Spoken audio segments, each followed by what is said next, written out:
আসিছে মন্দ মন্থরে, সব সঙ্গীত গেছে ইঙ্গিতে থামিয়া। যদিও সঙ্গী নাহি অনন্ত অম্বরে, যদিও ক্লান্তি আসিছে অঙ্গে নামিয়া। মহাশঙ্কা জপিছে মৌন মন্থরে, দিক দিগন্ত অবগুণ্ঠনে ঢাকা। তবু বিহঙ্গ করে বিহঙ্গ মন, এক্ষুনি অন্ত বন্ধ করো না পাখা। পাখা বন্ধ করে উপায় আছে? সেই যে আলো ফোটার পর থেকে দুটো পাখা মেলেছে, সেই থেকেই চলছে। তারপর কি আর বিশ্রাম আছে? ছেলে মেয়েদের খাবার তৈরি করো, তাদের সকাল সকাল তৈরি করে স্কুলে পৌঁছে দাও। পৌঁছে দিয়ে এক দৌড়ে এসে কর্তার হাতে বাজারের ফর্দ ধরিয়ে দাও। তারপর তার জন্য রান্না করো, অফিসে যাবে, তাকে খেতে দাও। যদি স্বাদের একটু এদিক ওদিক হয়েছে কি, তাহলে কথা শোনার জন্য প্রস্তুত থাকো। কত কষ্ট হলেও সহ্য করে কথা শুনতে হবে। তারপর আর কি, স্কুলে গিয়ে ছেলে মেয়েদের নিয়ে আবার তাদের স্নান করাও, বাকি রান্না শেষ করে তাদের খেতে দাও। এই তো রুটিন। শুধু কি তাই? ঘর ঝাড় দাও, ঘর মোছো, কাপড় জামা কাচো। আর তুমি সকালবেলা উঠে আইস করে এক কাপ চা খেয়ে বাজার চলে যাচ্ছে। বাজার থেকে ফিরে আসছেন যখন, তখন এমন ভাব দেখাচ্ছেন যেন গাদ্দার করেছে। সারাদিনের বীজ ধরিয়ে দিয়ে আসার সময় এসে সমস্ত কিছু লিস্ট মিলিয়ে দেখে নেন। অবশ্যই লিস্ট মিলিয়ে থাকলেও সমস্ত কাজ করে রাখতে হয়। সংসারের শান্তি বজায় রাখার দায়িত্ব যেন আমাদেরই। আমরা যেন এটা মানতেই হবে না, তবু তো কষ্ট কোথায়? হ্যাঁ, জেনে নিচ্ছি তোমরা অফিসে চাকরি করো, তোমাদেরও অনেক কষ্ট হয়, কিন্তু তাহলে আমরা সারা দিন গাধায় খাটনি খেটে কোনো স্যালারি পাই না বলে আমাদের পরিশ্রমের কোনো মূল্য একদম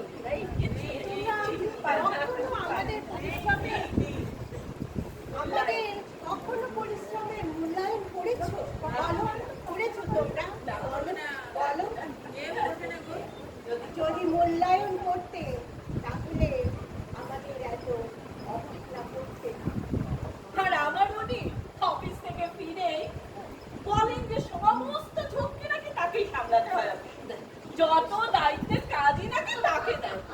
এমন ফাঁকিবাজ যে পুড়ে তাকে নাকি অফিসে সব কিছু করতে হয়। যত চালাকি হওয়ার কথা। বিয়ের পর থেকে বোকা ভেবেছে, সেই জন্য যা পারে বুঝিয়ে দিলেই হলো। বুঝেছিস? এরপরে কি আমিও তাই। আমিও ওর যে চালাকি ধরতে পারি, সেটা আমি কখনো বুঝতে দিই না। ওর মুখ আর মুখোশ দুটোই আলাদা। আর আমি তো বলি বর হচ্ছে গর্ব। একদম ঠিক বলেছি। শুধু আদর্শের বলি আর নীতি জ্ঞানের কথা, যেন ভাজা মাছটা উল্টেও খেতে যাবে না। সংসারে আর্থিক দায় সামলাই বলে শুনতে হয় কর্তব্য পালন করছে। সারা দিন এত পরিশ্রম করে যখন অবসন্ন দেহটা বিছানায় এগিয়ে পড়ে, তখন ওই যে মধুবংশীর কবিতা লাইনটা মনে পড়ে, টাকা টাকা টাকা, সারা দিনের ভিড় বাণিজ্য ফাঁকা। কোথায় কতদিন পরে একসাথে হয়েছে, কি শুনুন আনন্দ করতে, মজা করতে হয় না? সংসারে সমস্যা নিয়েছে, একদম আমাদের সন্ধ্যাকালীন আনন্দটাই তো একদম ভারী করে। তাহলে কি করতে চাইছিস? এই কিছু একটা বল, কিন্তু আনন্দ করতে পারি। আজকে আর দাম্পত্য কলহের কোনো কথা নয়। আমরা যখন একসঙ্গে মিলিত হয়েছি, তো আজকের আড্ডার আলোচ্য বিষয় একটা অন্য। আচ্ছা, কি হবে আজকের আড্ডার আলোচ্য বিষয়? আমরা কে কিভাবে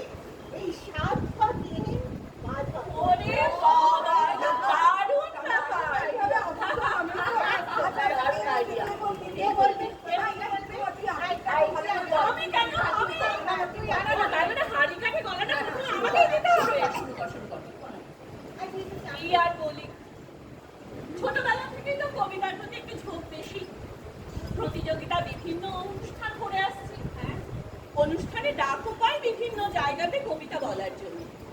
সেরকমই একটি পাড়ার বার্ষিক অনুষ্ঠানে গেছি কবিতা বলতে। আচ্ছা, কোন কবিতাটা? কোন কবিতাটা বলেছি বলতো?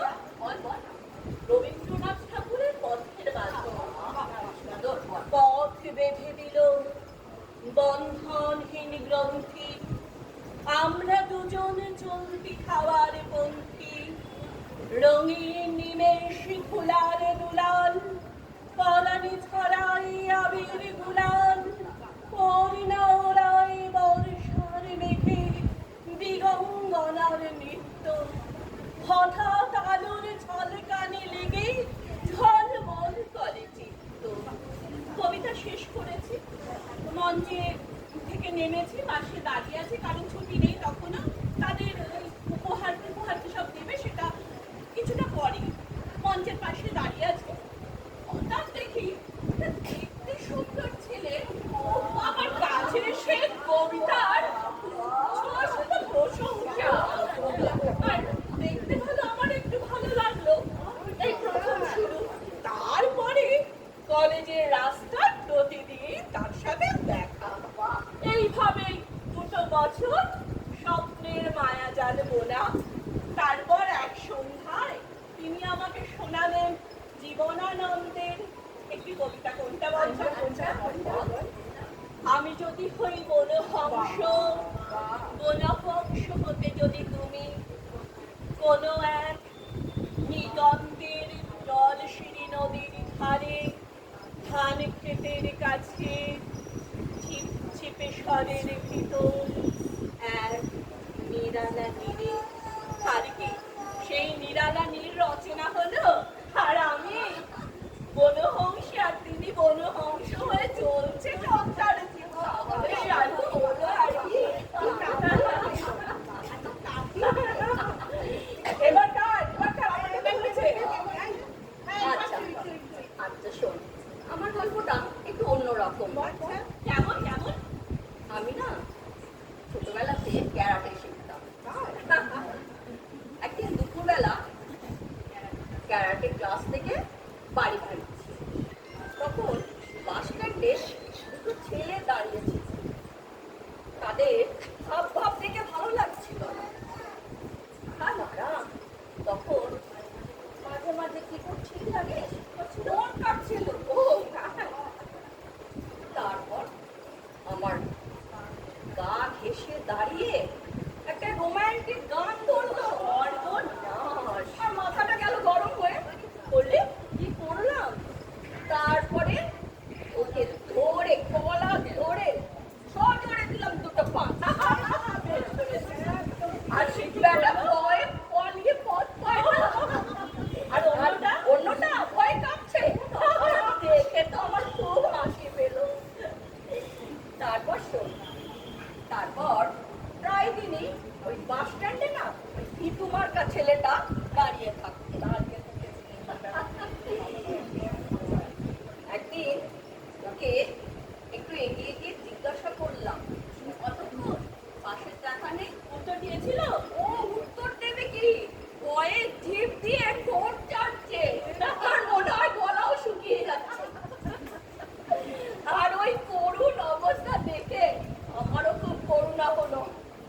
বললাম আমার কথা বলেই আর কি সামন্ত আসবে বাবা মা ছেলে পাত্র বাবা মা আসবে তো তারাও বলে গেলে আমরা খবর করি তা ভাবলাম হয়তো এবারটা আনন্দ আমি যখন নিজের অনুষ্ঠানে মিস করেছি তারপরে দুদিন পরে তারা খবর দিল যে পাত্র দেখতে আসবে তখন কিন্তু আমার মনে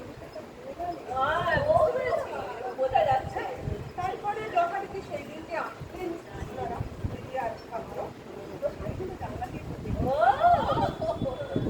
দেখার পরে আমি আর কি আশা নিরাশা ভাবছিলাম তাও ভাবলাম যে ঠিক আছে বসি পরীক্ষায় তো দেখো এর মধ্যে টুকটাক দিদির সাথে কথা হচ্ছে তা এবার আসলো সেই রাজকুমারের এবার তিনি শুধু এসে শুধু জিজ্ঞাসা করেছিলেন আপনি গান জানেন আর আমার ভাইকেও তেমনি জানি সুপার থেকে হাতে নিয়ে চলে যেত না আমি এবার লজ্জার মাথা খেয়ে একটা কোন গানটা করেছিস? ওটা শোনা কোন গানটা?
এইটা শুনেই আমি সম্মতি দিয়েছিলাম তারপরে ওই যে গাছ তো জীবনে এখনো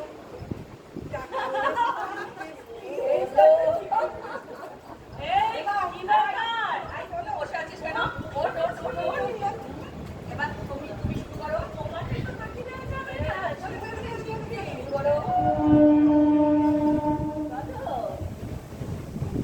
নাটকের শেষ শব্দ আবৃত্তি গেল গান গেল ক্যারাটে গেল এখন মঞ্চে প্রবেশ করছি আমি নৃত্যশিল্পী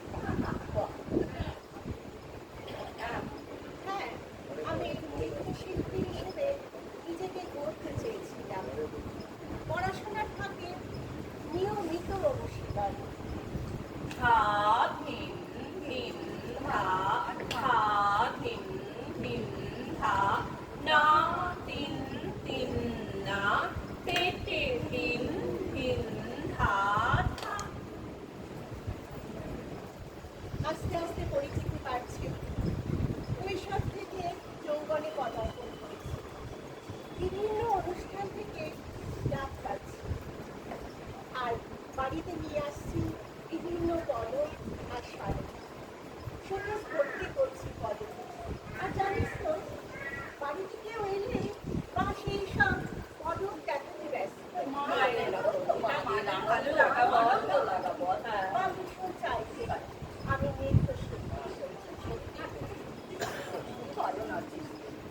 কলেজের বার্ষিক অনুষ্ঠান তখন আমি ফার্স্ট ইয়ারে ছাত্রী শ্যামা নৃত্য নাটক আমি হয়েছি শ্যামা তাহলে বজ্রসেন কে হয়ে শুনি?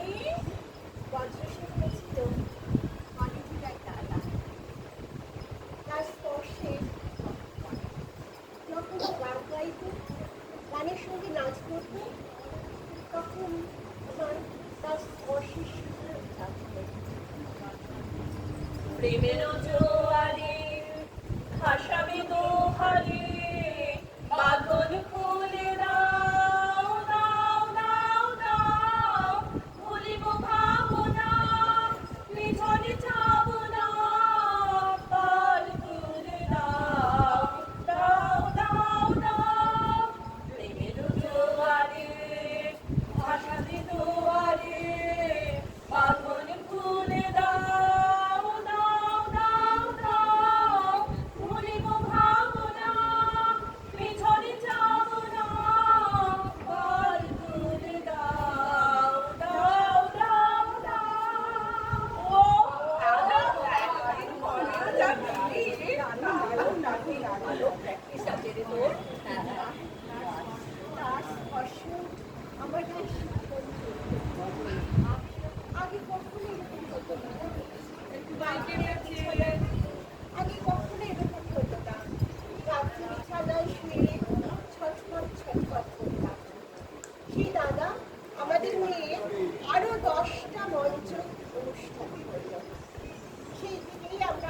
দুজনের কাছাকাছি এলাম, তারপর তারপর আর শুরু আবার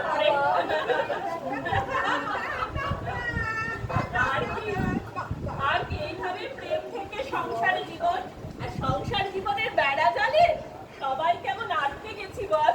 আর যতই জাল কাটতে চাও জালের কাঠিগুলো কেমন চেপে ধরেছে বলো। আর আফসোস করে কি হবে, এটাই সংসারের আর একটা দিক। কিছু পেলে কিছু ছাড়তে হয়, আর কথায় যাকে বলে adjustment। মোটেই না। আমার এক বন্ধু একটা কথা বলেছিল, তখন সে কথাটা মানে তখন উপলব্ধি করতে পারি, তবে এখন উপলব্ধি করতে পারি। কথাটা হচ্ছে, সমস্যা হলো আমাদের কাছে সমস্যার একটা বিলাসিতা, সেই সংসেজে আমরা অসার হয়ে এইভাবে চলে দিনের পর দিন। সেটা ঠিকই। শোন, আজকে আর এই সংসারে গল্পের কথা না। এই দেখ না, আমাদের এই ভালো লাগার স্মৃতিগুলোকে আমাদের আবার বাঁচিয়ে রাখতেই হবে। হ্যাঁ দেখ না, এই ছোটবেলার কথাগুলো মনে পড়ে আমাদের ভালো লাগছে কিনা বল। ভীষণ ভালো লাগছে আজকে। এই শোন, এই ভালো লাগা দিনগুলোই আমাদের ধরে রাখতে হবে। যেমন বর্ষাকালে জল পড়লে শুকনো গাছগুলো যেমন সতেজ হয়ে ওঠে, আমাদেরকেও তেমনি ভাবে সবুজ হয়ে উঠতে হবে। হ্যাঁ হ্যাঁ হ্যাঁ, আমাদের ফেলে আসা দিনগুলোকে আবার ফিরিয়ে আনতে হবে। হ্যাঁ, স্মৃতি সততই সুখে। এই দেখ, আকাশটা কেমন কালো হয়েছে, মনে হয় বৃষ্টি হবে। এই আসুন, ভিজবো। আমরা বেশ ভিজবো। এই সংসারের ঝক্কি থেকে দায় থেকে আমরা বেরিয়ে এসেছি কয়েক ঘন্টার জন্য। নিজেদের মতো করে আনন্দ করবো, তাতে ঝড় আসুক বৃষ্টি আসুক যা ইচ্ছে হোক। আমাদের এই হারিয়ে যাওয়ার শিল্প সত্তাগুলো বাঁচিয়ে রাখতে হবে। হ্যাঁ, চর্চা করবো আমরা এভাবে। হ্যাঁ, আমরা তো আমাদের মতো করে বাঁচতে পারি। তাহলে